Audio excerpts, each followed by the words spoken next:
Miren que nadie los engañe por medio de filosofías y huecas sutilezas, según las tradiciones de los hombres, sino santificad a Dios el Señor en vuestros corazones y estad siempre preparados para presentar defensa con mansedumbre y ser así entendidos de los tiempos.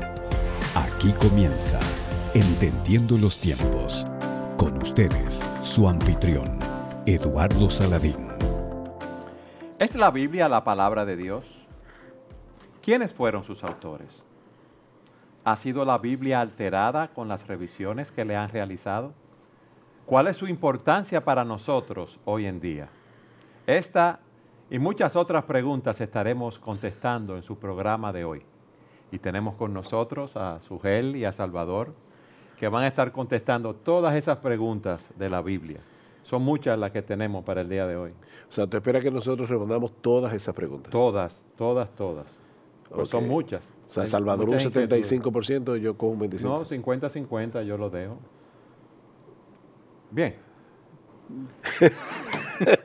¿Qué es la Biblia? Ahora, ¿qué pregunta vas a responder tú? No, yo soy el conductor, yo sí que hago las preguntas. Okay. Entonces, si ustedes responden algo mal, yo les digo cómo tienen que hacer. Tú corriges. Okay. ¿Qué es la Biblia? Es una pregunta interesante porque la palabra Biblia, la Biblia, pudiera sonar a una incoherencia gramatical, porque la palabra Biblia es el plural de la palabra biblon, que significa libro. Entonces estamos diciendo la Biblia sería como la libros, lo cual sería correcto en español. ¿Qué sería la colección de libros? Lo que pasa es, ahí viene el punto, que ya al decir la Biblia estamos diciendo algo que es muy importante y glorioso. La Biblia es un conjunto de libros que por su unidad y su coherencia y por tener un solo autor final es un solo libro. Perdón.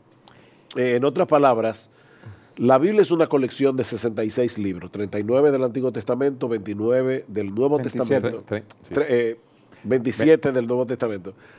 Pero todos esos 66 libros hacen en realidad un solo libro y por eso llamamos la Biblia, a pesar de que la palabra Biblia es un plural. Pero alguien puede decir, eso es un libro, una colección de libros escritos por diferentes hombres. ¿Cómo yo sé entonces que esa es la palabra de Dios?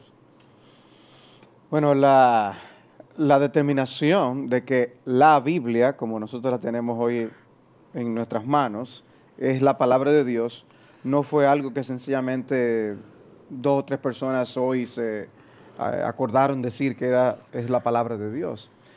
Hay toda una historia detrás de ese libro que nosotros podemos tener en nuestras manos en el día de hoy, que comienza con el hecho de que Dios se reveló al hombre. Y lo que Dios ha hecho al revelarse al hombre es que nos ha permitido conocer todo lo que Él entiende que para nosotros es necesario que conozcamos de eso que Él ha revelado al hombre. O sea, ahí no hay de más ni de menos. La Biblia no es todo lo que Dios ha revelado al hombre. De hecho, Dios se revela también en su creación. Pero hay unas manifestaciones especiales de Dios cuando Dios ha tenido contacto visible con el hombre, cuando ha tenido un contacto audible con el hombre, que han sido revelaciones de Dios, mensajes de Dios al hombre. Cuando se ha dado un mensaje a través de un sueño, a través de una aparición visible. El punto es que Dios se ha comunicado con el hombre. Y es en el paso del tiempo que Dios se fue revelando y dando al hombre instrucciones de qué cosas dejar por escrito, que quedaran de una forma permanente para nosotros. Es una revelación, como se llama en teología, progresiva, porque no fue de sopetón, no fue un libro que descendió del cielo en la forma como nosotros lo tenemos en nuestras manos en el día de hoy, sino que poco a poco, en un periodo de 1500 años aproximadamente, el Dios fue dando al hombre esa revelación y el hombre la fue recopilando según instrucciones de Dios para con el hombre. Y habría que meternos en el punto de los 2 testamentos, qué implica el Antiguo Testamento, el Nuevo Testamento, y cómo eso fue acumulándose hasta llegar a lo que hoy conocemos como la palabra de Dios, donde siempre ha habido o hubo el intento de meter cosas que no eran de Dios en ese libro o de dejar fuera cosas que sí son de Dios de esa colección de libros sagrados. De manera que no queremos transmitir el concepto, como hay en algunas religiones, de que la Biblia es el libro sagrado que llegó así en nuestras manos. Porque no, en ese sentido hay una producción humana que realmente el libro ha tenido y que podemos seguir explicando. ¿Qué significa ese término de que la Biblia es inspirada, Sujel? Bueno, eso quiere decir que la Biblia, aunque fue escrita por hombres, en realidad fue escrita por hombres que fueron guiados de tal manera por el Espíritu de Dios, que sin anular las personalidades humanas, el resultado final de lo que ellos escribieron es la palabra infalible e inerrante de Dios. O sea, en otras palabras, Dios es capaz de hacer una línea recta con un palo torcido, porque Él es Dios. En ese sentido, cuando nosotros leemos a Isaías o cuando leemos a Pablo en el Nuevo Testamento, cuando leemos a Juan, nosotros podemos ver la personalidad de Isaías, podemos ver la personalidad o el estilo literario de Pablo o el de Juan, que son muy diferentes. Pablo es muy lineal, mientras que Juan es muy circular en la forma como escribe sus cartas en el Nuevo Testamento. Pero tanto Isaías, Pablo, Juan, lo que escribieron fue palabra de Dios. Entonces, cuando hablamos de inspiración, que de hecho la palabra que se usa en las Escrituras aparece en 2 de Timoteo capítulo 3, versículo 16, más que inspirada significa soplada. Vamos a suponer por un momento, y para usar la palabra soplar, vamos a suponer por un momento que nosotros tenemos aquí a un músico que sabe tocar todos los instrumentos de viento que existen. Piensa en cualquiera, la trompeta, el trombón, la flauta, el pícoli, el clarinete, todos los instrumentos de vientos. Y él los toca a la perfección. No se equivoca en una sola nota. ¿Qué pasaría si él toca la misma melodía en la trompeta, en el trombón, en la flauta? ¿Van a sonar igual? No, suena diferente. Va a sonar diferente porque el instrumento es diferente. Pero la melodía que se produce a través del instrumento siempre es perfecta. Bueno, vamos a decir, Dios sopló su palabra a través de instrumentos humanos y la melodía que salió de allí fue perfecta, aunque nosotros podemos ver claramente, esta es una trompeta, aquel es una flauta, este es un clarinete. Y yo añadiría que aún algunos de esos instrumentos tenían sus defectos, sí, pero Dios sabe tocar esos instrumentos para que lo que salga sea perfecto. ¿En qué se diferencia la Biblia de los otros escritos sagrados de las otras religiones? Fíjate, pues Salvador decía, bueno, sí, eso no bajó del cielo. Claro.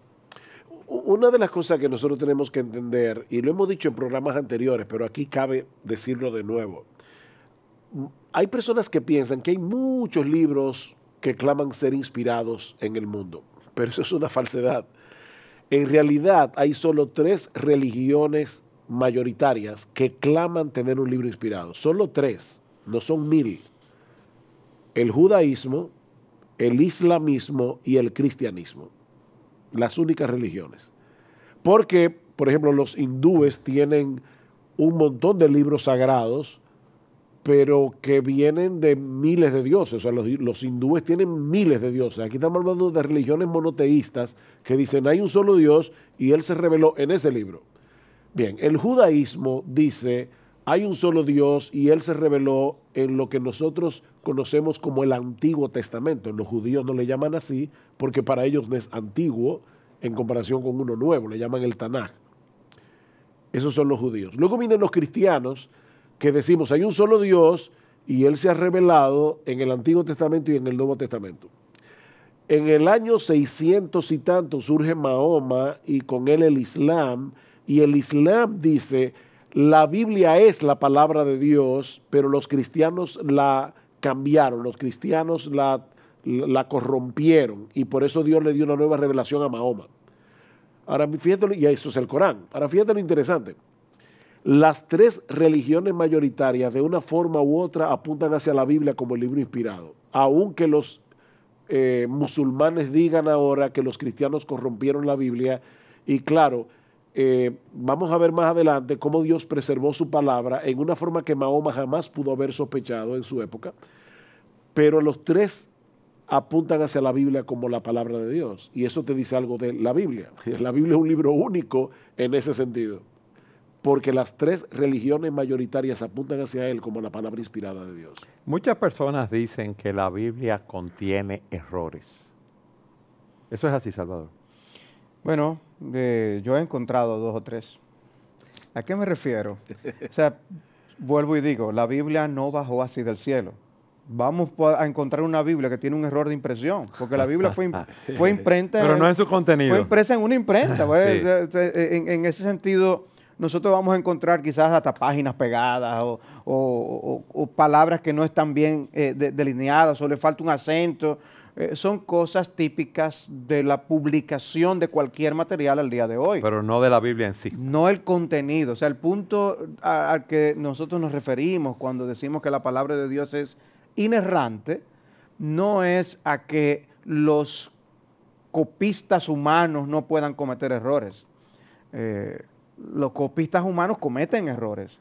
Lo que nosotros decimos es que el escrito original de los manuscritos de las Escrituras, tanto del Antiguo como del Nuevo Testamento, fueron dados sin error, con un mensaje sin error. Las copias que nosotros tenemos de todas las Escrituras nos permiten rastrear cómo era ese documento original y llegar con precisión a esa palabra inspirada de Dios, como explicaba el pastor Sugel. Pero tenemos que entender lo siguiente: la historia de la formación de las Escrituras es una historia fascinante. Tenemos que entender cómo Dios preserva sus Escrituras en las diferentes etapas antes de la imprenta y después de la imprenta, para que nosotros hoy podamos llegar a ese documento final, a ese libro final que nosotros hoy tenemos y que podemos estudiar. Solamente el hecho de saber que la Biblia tiene diferentes versiones nos indica algo.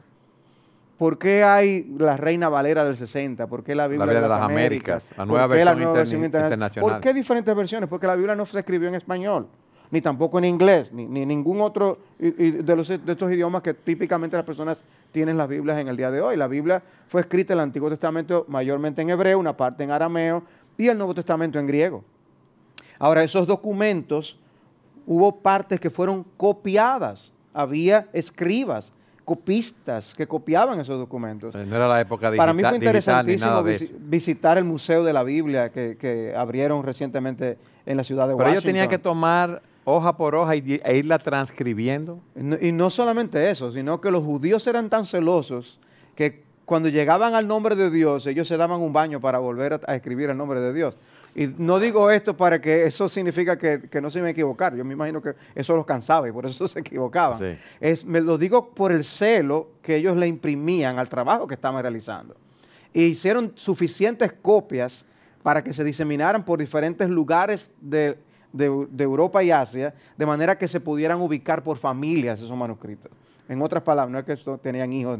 El hecho es que cuando se copia un manuscrito y de ese otro y de ese otro, se puede rastrear de ese manuscrito de cuál vino, del que fue descubierto en tal ciudad, en tal época. Y de ahí ir regresando y regresando a la copia original que nosotros teníamos. No existen los manuscritos originales. Ok, entonces las personas que dicen que la Biblia tiene error o errores, ¿es porque no conocen esto o porque no quieren reconocer que es inspirada por Dios e inerrante? Es muy fácil evadir la responsabilidad moral y espiritual que la palabra de Dios impone sobre nosotros como pecadores, diciendo que es que contiene errores y que como contiene errores no vamos a confiar en ella. El punto es, ¿y en qué confío yo? Porque si me llevo de todo lo que la gente dice, voy a asumir realmente lo que la gente expresa por allí de cómo se originó el mundo, de cuál es el destino del hombre y cuál es mi relación con Dios, o sea, hay un Dios que exista o no. Nos quedaríamos en un vacío, pero mi punto es, yo creo que la persona lo usan como una excusa para no hacer lo que la Biblia dice.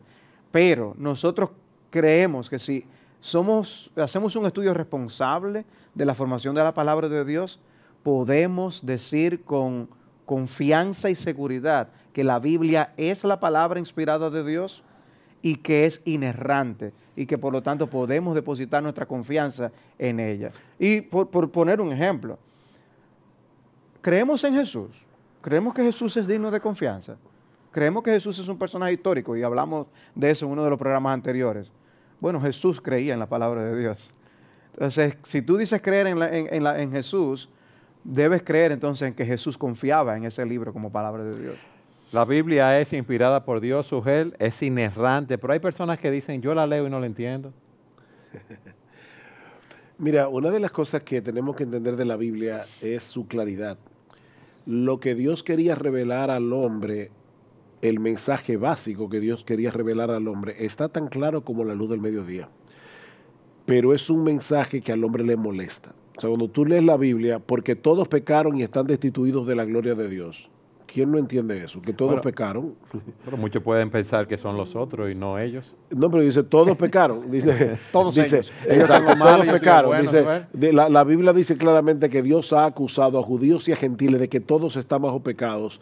No hay justo ni aún uno, no hay quien haga lo bueno, no hay ni siquiera uno. ¿Quién no entiende eso? Pero ese mensaje es molesto. Cuando la Biblia dice que solo Dios puede salvar al pecador, que el pecador no puede salvarse a sí mismo, eso no es complicado. Por eso que decían que el problema de la Biblia no es lo que no entendemos de ella, sino lo que sí entendemos. Sí, pero muchas personas pueden decir que hay un sistema de sacrificio, de juicio, una serie de cosas que las personas no entienden la finalidad. Ok, yo puedo entender, porque tampoco estoy siendo, no podemos ser simplistas.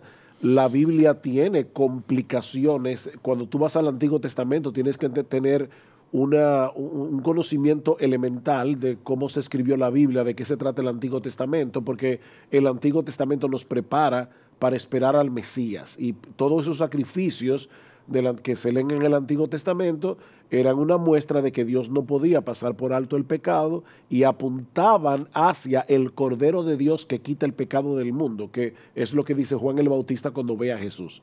Si yo leo el Antiguo Testamento teniendo en mente cómo el Nuevo Testamento identifica a Cristo como aquel que ejemplifica todos esos o que tipificaban todos esos sacrificios del Antiguo Testamento, yo puedo entender qué es lo que Dios me quiere decir. La paga del pecado es la muerte, dice en Romanos capítulo 6, versículo 23. ¿Qué significa eso? Porque alguien lo oye. ¿Qué significa eso? La paga del pecado es la muerte. ¿Qué es lo que la merece? retribución que yo voy a tener por haber transgredido a la ley de Dios es que voy a morir. Exactamente. Entonces, si Dios va a salvar a un pecador culpable, alguien tiene que morir por él. Todo el sistema de sacrificios del Antiguo Testamento apuntaba hacia esto que ahora el Nuevo Testamento me explica con toda claridad. Alguien tenía que morir y ese alguien tenía que ser perfecto en santidad porque no podía tener deudas él mismo con la justicia de Dios. Ese alguien tenía que ser de un valor infinito porque iba a morir por un montón de pecadores a través de la historia. Y solamente hay un ser en todo el universo que es así, Dios. El mensaje básico de las Escrituras que el hombre necesita para venir en arrepentimiento y fe delante de Dios y ser salvo está tan claro como la luz del mediodía.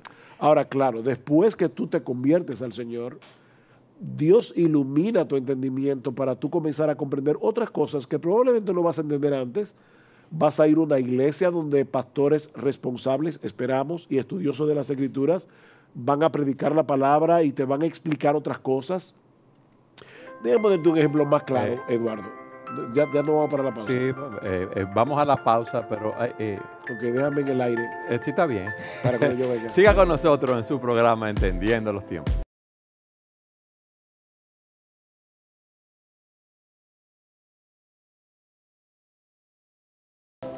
En el segmento anterior tú nos ibas a dar un ejemplo de que debemos entender la cultura en que fue escrita la Biblia para poder comprenderla mejor. Sí, lo que iba a decir era que cualquier libro de la antigüedad tiene que ser estudiado en el contexto cultural y aún literario en que se escribió. Si tú lees a Shakespeare, por ejemplo, pensemos en Hamlet, la trama de Hamlet se desarrolla en Dinamarca. Dinamarca era protestante en la época de Shakespeare y había una lucha con Isabel, la reina de Inglaterra, porque algunos protestantes, específicamente los puritanos, querían una religión más pura. Tú entiendes el contexto cultural en el que Shakespeare vivió y tú puedes notar destellos de esa cultura y vas a entender mejor la trama de Shakespeare a la luz de la cultura circundante en la que Shakespeare vivió. Pero tú lo que estás diciendo es que para yo entender la Biblia tengo que entender esa cultura. ¿Eso la complica más, Joel? No, no la complica más. Cuando yo entiendo los tiempos bíblicos, y ahí es donde entra en juego el hecho de que tú debes ir a una iglesia que te prediquen la palabra y que expliquen estas cosas. La Biblia no se escribió en nuestra cultura. La Biblia tiene elementos que son culturales de la época de antes de Cristo, de la época de Cristo, y todo eso me ayuda a entender mejor la Biblia. Pero yo vuelvo y repito, una cosa es que yo entienda las sutilezas de la cultura bíblica y pueda ver más claramente el pasaje. Lo voy a ver a colores, si entiendo algunos aspectos de la cultura bíblica, de los tiempos bíblicos. Eso no elimina que yo pueda entender el contenido esencial y básico que el texto bíblico me quiere revelar. Por ejemplo, el Padre Nuestro dice, danos el pan de cada día. Si yo no entiendo que en la época del Señor no había supermercado y que yo no iba y pasaba una tarjeta de crédito y compraba el pan, sino que en aquella época se dependía de la lluvia, de que la agricultura funcionara adecuadamente. Eran economías agrícolas. O sea, era una economía agrícola. Entonces ya yo puedo entender por qué el Señor Jesucristo dice, danos hoy el pan de cada día. Eso quiere decir que hoy, porque yo voy al supermercado, yo no tengo que orar así. No, yo tengo que seguir orando así, porque es Dios el que me provee mi trabajo, es Dios el que me provee el dinero que yo necesito para hacer la compra. O sea, yo tengo que pedirle a Dios el sostén de cada día. Pero la razón por la que Cristo dice, danos hoy el pan de cada día, en ese contexto de cada día, es porque cada día había que hornear el pan, cada día había que ir al campo y tomar los frutos. Yo tengo que tener eso en mente para entender mejor las Escrituras. Yo creo que el punto que estamos tratando aquí es vital porque habla de que la Biblia debe ser abordada con el fin de entenderla. Hay personas que usan la Biblia como una especie de amuleto. Ese no es el fin por el cual Dios nos dio la Biblia.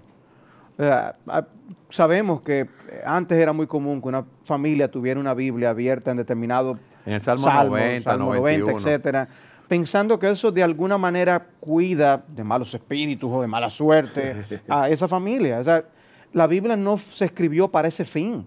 La Biblia se escribió para que la entendamos. Hay que leerla, hay que estudiarla. Y hay que tratar de interpretar correctamente el mensaje que está dado allí. Yo puedo encontrar un mensaje, podemos encontrar ahora que hay tantos medios de comunicación, redes sociales, algo que diga el fin del mundo es mañana. Y yo puedo leer eso, yo puedo pensar, yo debo preguntarme, ¿es eso noticia o qué? Ah, no, es anunciando una película en Netflix. Y eso me va a ayudar a comprender el propósito de ese mensaje. Pues de la misma manera con la palabra de Dios. Algunas personas toman las palabras de Caín en Génesis capítulo 4. ¿Soy yo acaso guarda de mi hermano? Y lo han usado para defenderse de no interesarse en la vida de los demás. Pero ese no es el propósito para el cual eso está ahí en la palabra de Dios. Al contrario, Caín lo dijo, no es dejándonos Dios una lección moral de que debemos vivir para nosotros mismos. Al contrario, Caín queda bajo la acusación de Dios. Y yo para eso debo estudiar ese pasaje, ver cuál es el propósito del pasaje. ¿Quién habló? La Biblia contiene hasta palabras del diablo. y eso significa que yo debo saber quién es el interlocutor en el determinado pasaje que yo estoy leyendo. Porque una vez más, no es yo tener una Biblia y que eso me va a dar suerte o que mientras más cerca esté de mí físicamente hablando, eso me va a cuidar. Yo sé que hay personas que se han salvado porque hay balazos que han sido desviados por una Biblia, por su volumen, ¿no? Pero el punto es, el propósito de la Biblia es que tiene un mensaje para que lo entendamos y lo comprendamos y que muchas veces va a demandar el esfuerzo para eso. Tú preguntaste al principio del programa qué es la Biblia y tal vez debimos haber dicho desde el principio, la Biblia es una historia de redención. Dios crea al hombre para su gloria, para tener una comunión de amor y de intimidad con él. El hombre peca, el hombre decide ser su propio Dios, seguir su propio camino. Y en el mismo momento en que el hombre peca, Dios le hace una promesa de que iba a enviar un redentor. Y la Biblia es la historia de cómo Dios, a través de un pueblo, trae ese Redentor al mundo que es Jesucristo. Y el Antiguo Testamento puntualiza hacia ese Redentor, Exactamente, muestra ese a Redentor. través de sacrificios, a través de profecías, todo eso. Pero mira por qué esto es importante. Dios no envió un libro de consejería al mundo. O sea, no es un libro que yo digo, estoy deprimido, deja ver qué dice la Biblia de la depresión. Dios no envió un tomo de teología sistemática. Un tomo de teología sistemática te agrupa los grandes temas de la Biblia. ¿Qué dice la Biblia acerca de Dios? ¿Qué dice la Biblia acerca del hombre, acerca de la salvación? Pero la Biblia no fue escrita así. Ahora mira por qué eso es importante. Vamos a suponer que ahora es Dios nos está diciendo, yo te voy a contar mi historia y te voy a decir lo que yo estoy haciendo y lo que yo he hecho para salvar al hombre de sus pecados. Y Dios comienza a contar su historia. Y yo le digo, no, espérate, mira, yo ahora mismo estoy deprimido, yo lo que necesito es que tú me hables de mi depresión. Pero espérate, yo estoy contando mi historia. Entonces, cuando yo leo la Biblia con esos ojos, me doy cuenta que es la historia de Dios y de lo que Él está haciendo para redimir al hombre, o de lo que Él hizo para redimir al hombre, lo que me va a ayudar incluso a saber cómo yo vivir mi vida. Pero yo necesito entender lo que Dios me está tratando de decir en esa historia. La Biblia no fue escrita por tópicos. ¿Cómo educar a mis hijos? La Biblia tiene mucho que decir acerca de la crianza de los hijos. Pero eso no va a ser eficaz en mi vida a menos que yo entienda que lo primero que Dios quiere hacer es salvarme de mi pecado, libertarme de la esclavitud de mi pecado para que yo pueda entonces obedecer su palabra y vivir para Él. ¿Hace Dios una obra en mí para que yo pueda entender esas cosas? Sí, Dios primero me salva a través de Cristo y luego me da entendimiento, me ilumina el entendimiento para yo poder entender la Biblia. Sin embargo, Salvador dijo algo muy importante hace un momento. La iluminación que Dios nos da por el Espíritu Santo no es para vagos. O sea, Dios te ilumina cuando tú estás estudiando las escrituras. O sea, que hay un tesoro, yo debo escarbar y esforzarme por encontrar ese tesoro. Eso es una buena ilustración. Es un tesoro que hay que trabajar como una mina para poder sacar esas piedras preciosas. Hay diamantes que están a ras de tierra en la Biblia. Jehová es mi pastor, nada me faltará. ¡Wow! Qué declaración más hermosa para el creyente. Qué declaración. Es un diamante que está ahí, tú lo puedes tomar. Pero hay otros que para tú sacarlo tienes que tomar un pico, una pala y comenzar a estudiar. Porque la Biblia es un libro como cualquier otro libro y no es un libro como cualquier otro libro. Eso fue profundo. Muy profundo, su ¿verdad? Wow. Es impresionante. Okay. ¿En qué sentido? Qué bueno que tenemos a su ¿En qué sentido la Biblia no es como cualquier otro libro en que fue inspirada por Dios? ¿En qué sentido la Biblia es como cualquier otro libro en que fue escrita gramaticalmente? Yo tengo que saber gramática, o sea, en los por qué, por tanto, entonces, en conclusión. La Biblia me va diciendo un mensaje a través de la gramática y yo tengo que estudiar el libro y ver lo que Dios me está diciendo. No es abrir la Biblia, déjame ver qué Dios me dice, por eso insistí en lo de la historia. ¿Qué Dios me dice aquí? ¡Pum! No, Dios, la Biblia no es un horóscopo. Y no funciona por de esa eso manera. implica el estudio, no solamente la lectura, como si el leerlo ya cumple algo así con un entendimiento embotado.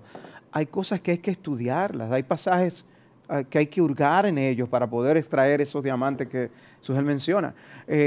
Y hay diversos métodos aún que se han aplicado para que el pueblo de Dios pueda encontrar eso en la palabra de Dios. Y se puede estudiar los temas que la Biblia contiene, no es que no se puedan estudiar los temas. Yo puedo estudiar un rasgo de Dios, yo puedo estudiar una virtud cristiana, yo puedo estudiar un personaje bíblico, yo puedo dedicarme a hurgar en estas cosas, pero cuando lo entiendo en el contexto de la historia de la redención, es que cobra verdadero significado. Claro. Pero hay que estudiar. No, y también es bueno saber que Dios ha dado hombres dones, regalos a la iglesia de Cristo, que tienen la capacidad de estudiar más profundamente, que se han preparado para eso, entender las Escrituras y aplicarlas a nuestras vidas de una forma que quizás nosotros solos no podemos hacerla. Ustedes nos han hablado de que la Biblia es inspirada por Dios, que es inerrante, que es clara para transmitir el mensaje de salvación de Dios.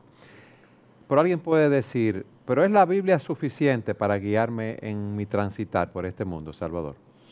Bueno, Dios nos ha dado en su palabra todo lo que nosotros necesitamos para esa salvación que explicamos hace un momento y para nosotros vivir para la gloria de Dios. No, la Biblia no es suficiente para hacerme ingeniero químico, O saber cómo realizar una operación. para poder hacer una cirugía de corazón abierto. No, porque ese no es el fin del libro. La Biblia es suficiente para el fin para el cual Dios nos dio su palabra. Tú dices para vivir para la gloria de Dios. Cuando tú acabes esa idea, yo quiero que tú nos expliques qué es eso de la gloria de Dios. Bueno, hablamos del punto de la salvación. ¿Por qué la salvación, el camino a la salvación está claramente delineado en su palabra? Porque eso es precisamente uno de los propósitos centrales de lo que nosotros vemos en la palabra de Dios. Si vamos a poder tener comunión, relación con el Dios que nos creó y que nos salvó, nosotros tenemos que venir a la vida espiritual que nos permitirá tener esa comunión con Él. Porque Dios no va a tener comunión con criaturas muertas. Dios va a tener una comunión con criaturas vivas. Él les da la vida y ahora Él tiene una relación, una vida espiritual, y ahora Él nos trata como a hijos. Y en esa relación o vida familiar, Dios obra en nuestras vidas preparándonos para la vida eterna, la cual pasaremos precisamente con Él eternamente. ¿Qué usa Dios para eso? Su palabra. Entonces, esa palabra nos es útil y suficiente para prepararnos para vivir vidas piadosas, vidas que sean agradables a Él o que sean conforme a la revelación que Él nos ha dado, sus mandamientos, porque el fin es agradarlo a Él, no es agradarnos a nosotros mismos. El centro de la historia bíblica no es el hombre, el centro de la historia bíblica es Jesucristo. El nosotros venir a Cristo nos permite tener relación con el Padre de ese Cristo, nos permite tener relación con Dios y ahora nos prepara para ser el ingeniero químico que glorifica a Dios, el ingeniero, el médico, el cirujano que puede vivir para la gloria de Dios y ser ético en la forma como se conduce en este mundo. Y son dos profesiones de ejemplo. En cualquier contexto o a cualquier profesión a la que yo me dedique, Dios me permitirá fungir mi rol como hombre, mujer en este mundo para la gloria suya, para que el hombre piense bien de él y le dé la gloria a él. No el hombre se robe la gloria que solamente le pertenece a Dios. Para poder hacer eso, nosotros necesitamos la palabra de Dios. ¿Y es suficiente la Biblia para eso? Sí, para eso la Biblia es suficiente. Tenemos allí todo lo que necesitamos para ser salvos y tenemos allí todo lo que necesitamos para ser piadosos. O sea que la Biblia me dice, Sujel, cómo yo debo comportarme en relación a mis padres, cuál debe ser mi rol en la sociedad, mi rol como esposo, a las mujeres cuál es su rol como esposa, como mujeres solteras, casadas. Absolutamente. Todo lo que ellos necesitan en las diferentes esferas o que nosotros necesitamos para vivir una vida que agrade a Dios como padre, como ciudadano, como madre, como esposo, como esposa, está en la Biblia. Ahora, lo primero que yo necesito de la Biblia es que me digan cómo yo puedo reconciliarme con Dios. Porque hay un problema, hay una separación entre el hombre y Dios, como decía Salvador hace un momento, por causa del pecado. Así que antes de yo ir a la Biblia, déjame ver cómo yo puedo ser un mejor padre. No, primero que todo, tú tienes que ir a la Biblia para saber cómo reconciliarte con Dios a través de Jesucristo y encontrar el perdón de tus pecados a través del arrepentimiento y la fe. Sí, porque se puede ser incluso un profesional de la Biblia sin ser salvo. Hay personas que se dedican sus vidas a enseñar aún en seminarios sin necesariamente conocer al Dios de la Biblia. Ya que eso es triste. El caos que vemos en el mundo es el producto de que las personas quieren vivir a su manera, con su estilo de vida, y le han dado la espalda a Dios. Indiscutiblemente. ¿Le han dado la espalda a las Escrituras?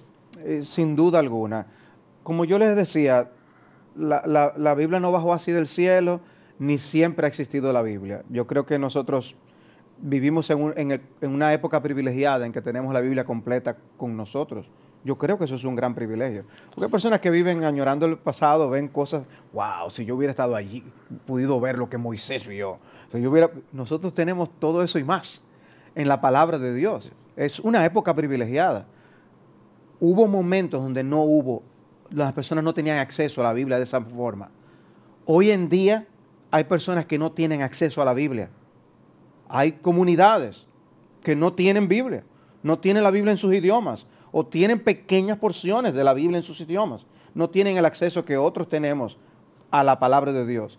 El desconocer la Biblia tiene consecuencias. ¿Cuáles son esas consecuencias? Yo no voy a conocer esa forma de salvación que es tan explícitamente explicada en la palabra de Dios.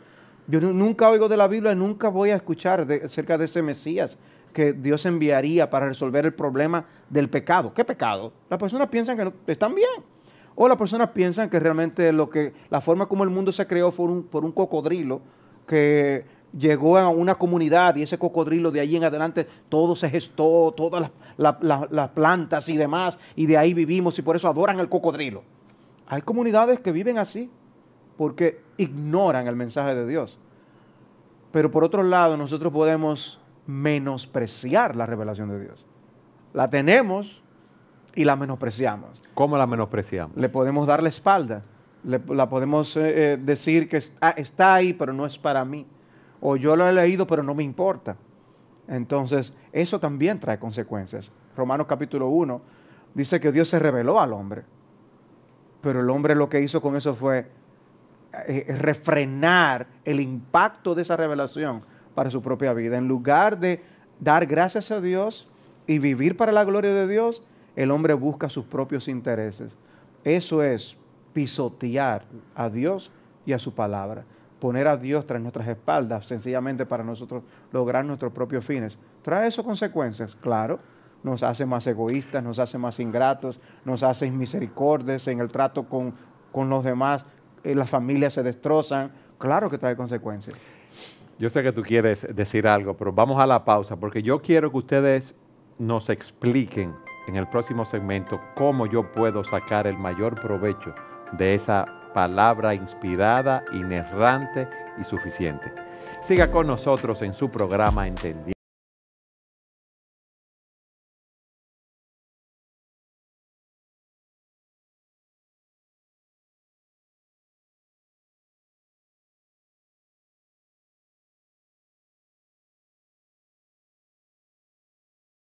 Esto es un libro provechoso y oportuno porque es una consideración clara, fresca e interesante, como dice el autor, del Dios que se revela a sí mismo y su revelación en la Escritura. Tu palabra es verdad, de Robert Schick.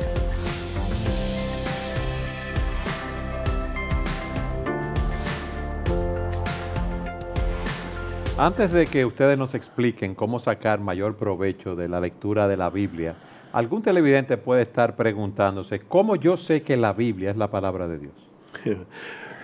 Ok, déjame decirte varias... Porque ustedes han explicado muchas cosas, pero ¿cómo yo lo sé? Déjame decirte varias cosas bien rápidas. En primer lugar, porque la Biblia misma lo dice. Y alguien puede decir, ese argumento es raro porque el hecho de que la Biblia misma diga que ella es la palabra de Dios no la hace la palabra de Dios. Y es verdad. Pero si la Biblia es la palabra de Dios, sería raro que no lo dijera. En otras palabras, yo no puedo tener un libro superior a la Biblia que me pruebe que la Biblia es la palabra de Dios, porque entonces el libro sería la autoridad final y no la Biblia. Alguien dice, eso es un argumento circular. Tú estás diciendo la Biblia es la palabra de Dios porque ella dice que es la palabra de Dios. Y es verdad, es circular, pero no por eso es inválido. Todos los argumentos que tienen que ver con una autoridad final son circulares. Por ejemplo, yo puedo decir, mi razón es mi suprema autoridad para todo lo que yo hago. ¿Y por qué? Porque eso es razonable para mí. Eso es circular. O yo puedo decir, yo solo creo en la lógica, en la coherencia lógica. ¿Y por qué? Porque eso es lógico. O sea, todos los argumentos son circulares. Entonces, el primero es, la Biblia insiste, hay miles, literalmente unos 3,000 y pico de textos en el Antiguo Testamento donde dice, esto lo dice Dios, claramente. Y luego el Nuevo Testamento apunta hacia el Antiguo Testamento y dice, eso lo dijo Dios. Y Jesucristo dice, eso lo dijo Dios. Y Jesucristo dice, yo voy a inspirar a mis apóstoles para que sigan escribiendo la palabra de Dios. O sea que, al final de cuentas, la Biblia yo sé que es la palabra de Dios porque ella dice que es la palabra de Dios. En segundo lugar, porque la Biblia en sí misma contiene elementos que son inexplicables si ella no fuera la palabra de Dios. ¿Cuál es el elemento, Suel? Las profecías cumplidas. La Biblia tiene cientos y cientos de profecías si solamente nos concentramos en la persona de Jesucristo, hay un montón de profecías que Cristo no hubiera podido cumplir de ninguna manera, aunque Él lo hubiera querido. El lugar donde nació, el año en que nació, quién era el gobierno mundial que iba a estar reinando, Roma en este caso, cuando Cristo naciera, que nació en Belén, que nació de una virgen. O sea, hay un montón de profecías que se cumplieron. Y creo que solo el día de su muerte se cumplieron más de 30, ¿no? Más de 30 profecías solamente en el momento de la cruz, de la crucifixión, que se repartieron sus vestidos, que se iban a echar suerte sobre ellos, que él iba a tener sed, que él iba a decir, Dios mío, ¿por qué me has desamparado? Esa palabra las escribió David 1000 años antes en el Salmo 22, describiendo con todo lujo de detalle una crucifixión cuando ese tipo de muerte no existía todavía. Horadaron mis manos y mis pies, dice. Y que era una vergüenza. O sea, el término crucifixión era prácticamente una mala palabra. Exacto. Realmente, como nosotros vemos hoy una mala palabra, en ese contexto romano era una mala palabra. Era la forma más indigna. Sería lo más raro que eso fuera lo que precisamente ellos incluyeran en ese libro.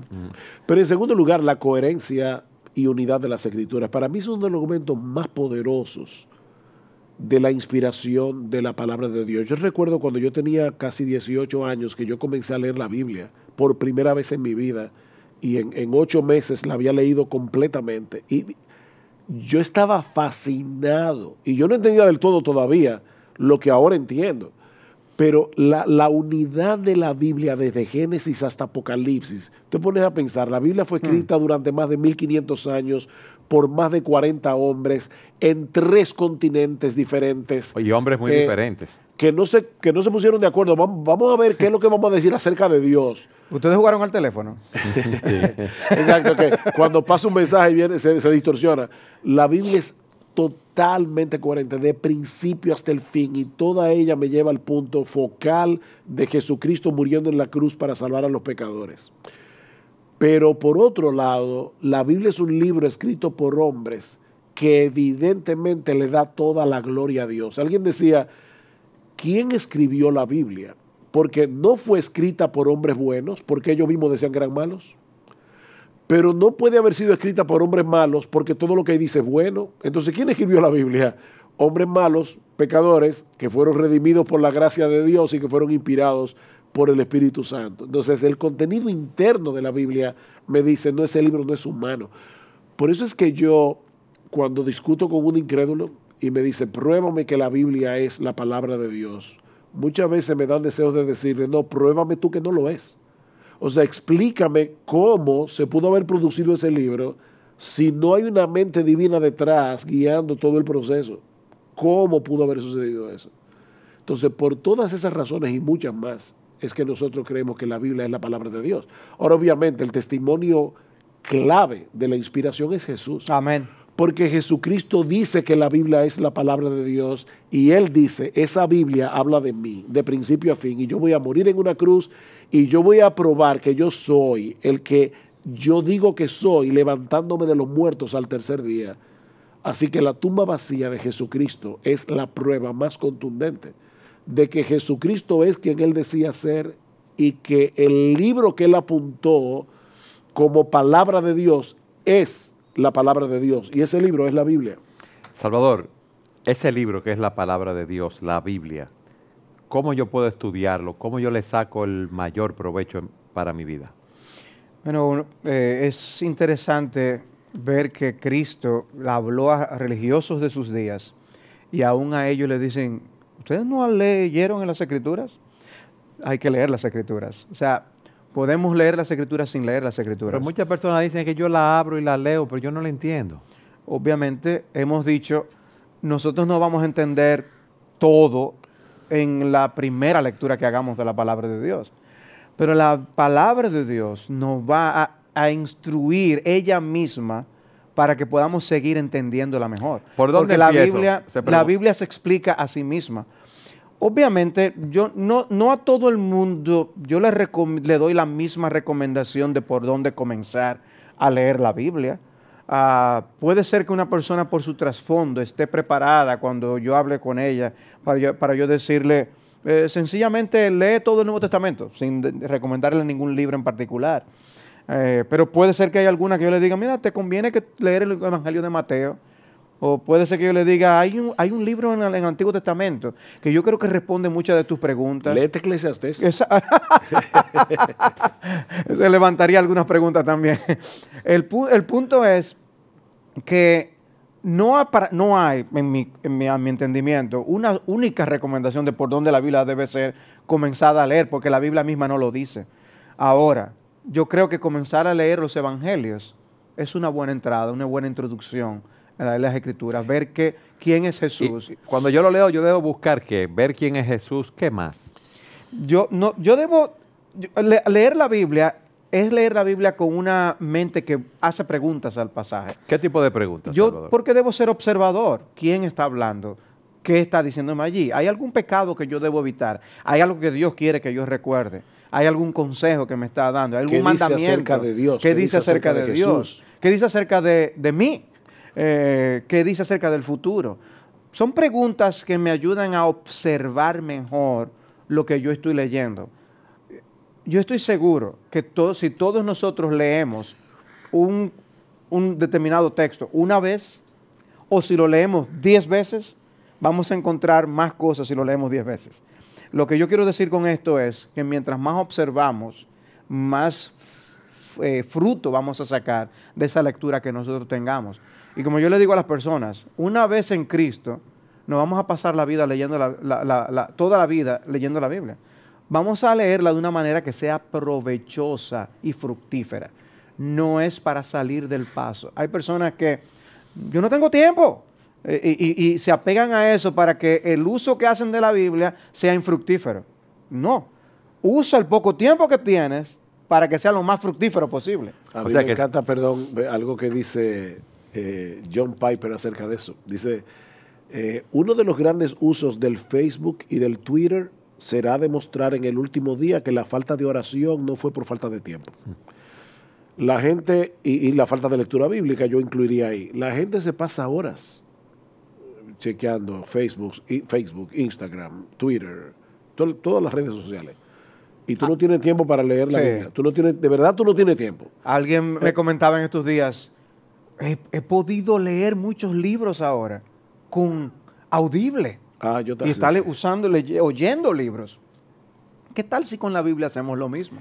De hecho, tú te puedes oír la Biblia completa en 75 horas. Eso está comprobado. 75 horas. El tiempo de duración de esa versión.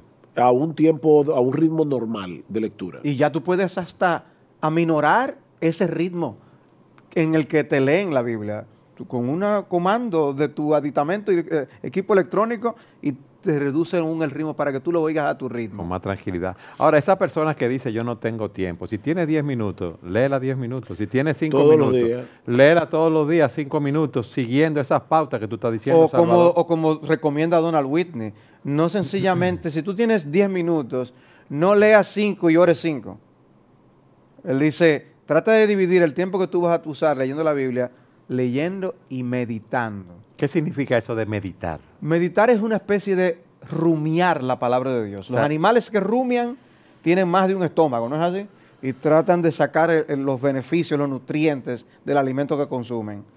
El rumiar la palabra de Dios es yo quedarme dando mente a algunas de las cosas que yo leí. ¿Y por qué Cristo le dijo eso a ese hombre? ¿De qué beneficio tendrá eso para mí si yo hago eso que dice allí? ¿Qué es lo que quiere decir Cristo con la palabra corazón en ese texto? O tesoro. Y eso ya provoca una profundización de aquello que yo estoy leyendo. Más que a medida que tú vas leyendo, nosotros tenemos 41 años, en mi caso, 41, 42 años, yo me convertí en el año 1977, 41 años, leyendo la Biblia. ¿Eso es lo que llaman dinosaurio? Yo no quise decir nada, yo quise dejarlo ahí. Mientras más tú lees la Biblia y más la conoces, más conexiones comienzas a hacer, porque la Biblia es la mejor intérprete de sí misma. Entonces yo de repente estoy leyendo un texto y digo, ven acá, pero hay otro pasaje que yo leí que habla de este tema. Cuando yo lo conecto, y yo hago eso mucho en mi lectura diaria de la Biblia, voy conectando y voy viendo pasajes con más claridad. Yo siempre comparo eso con... yo nací en un pueblo, en República Dominicana que no hay mar.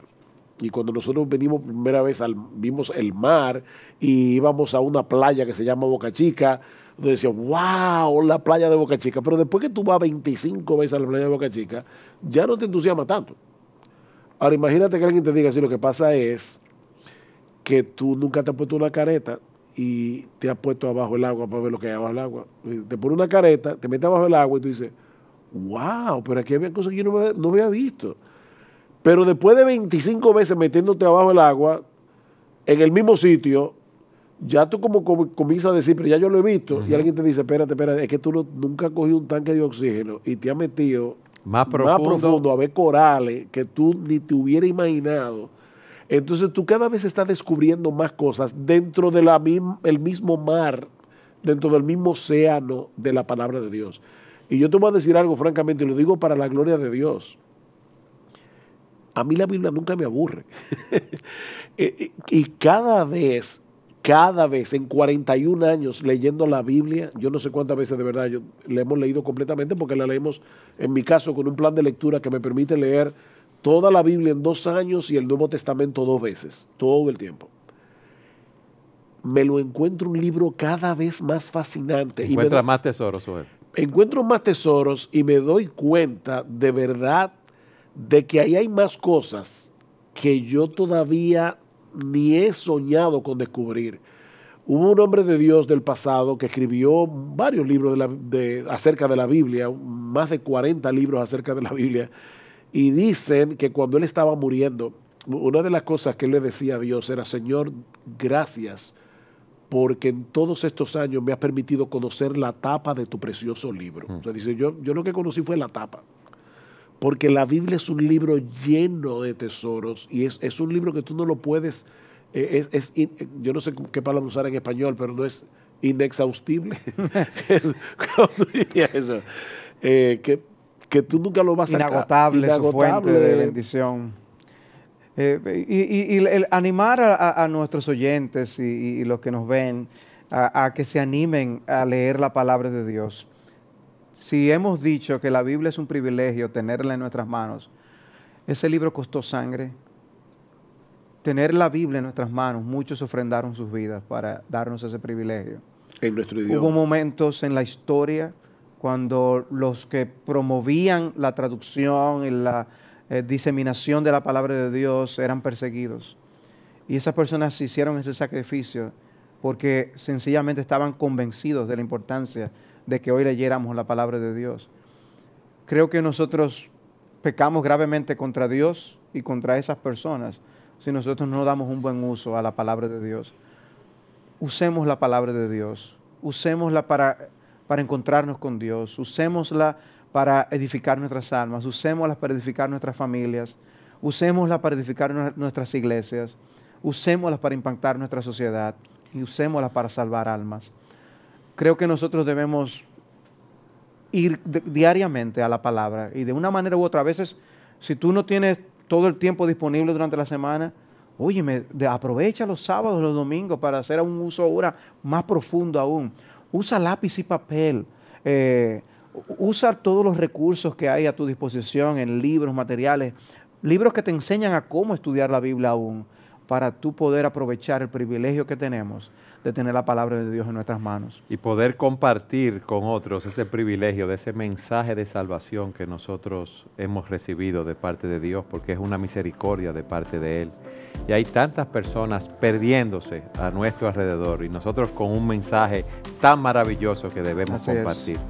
Por eso debemos estudiar la Escritura, porque ella es útil para enseñar, para reprender, para corregir, para instruirnos en justicia, a fin de prepararnos para toda buena obra. Amén. Gracias por haber estado con nosotros en su programa Entendiendo los Tiempos. 1000 citas edificantes, compiladas por Salvador Gómez Dixon. Hemos estado hablando en el programa de hoy acerca de la Biblia, la palabra de Dios, y queremos compartir la cita de un filósofo, el filósofo Charles Secretan, que dijo: es el libro que ha secado más lágrimas, iluminado más conciencias, apaciguado más remordimientos y regenerado más caracteres. la Biblia, la palabra de Dios.